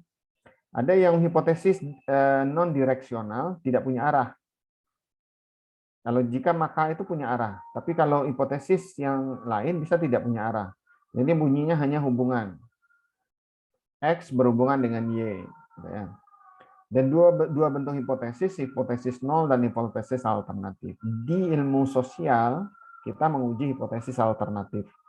Di ilmu alam, itu hipotesis umumnya hipotesis nol. Di kita hipotesisnya alternatif. Ada yang menguji hipotesis nol betul, tetapi umumnya yang diuji adalah hipotesis alternatif. Saya kira itu dulu. Saya sebenarnya dengan Bu Nisa itu berencana untuk membagikan kepada Anda artikel untuk Anda review. Reviewnya adalah untuk sesuai dengan bahasan topik kita. Jadi misalnya sekarang itu kita topiknya adalah tentang variabel. Maka yang Anda review juga Anda harus menemukan mana variabel-variabel mereka. Hanya saja artikelnya belum terkumpul dari Bu Nisa, di saya sudah ada, tapi yang dari Bu Nisa saya masih menunggu, mudah-mudahan 1-2 hari jadi nanti akan dibagikan kepada Anda, lalu Anda akan membagi diri menjadi kelompok untuk menuliskan melakukan analisis terhadap artikel-artikel tersebut. Tujuannya adalah agar Anda bisa berlatih untuk menemukan mana variabel independen, dependent, moderating, intervening gitu ya. Lalu bagaimana variabel itu diukur, apa bunyi hipotesisnya dan semua yang kita pelajari di kuliah ini. Tujuannya agar Anda berlatih dan produk akhirnya nanti mudah-mudahan Anda menemukan masalah yang kemudian semester depan bisa Anda ajukan menjadi skripsi Anda. Itu masalah skripsi yang ingin Anda lihat. Oke, masih ada pertanyaan? Silakan kalau ada sebelum kita tutup.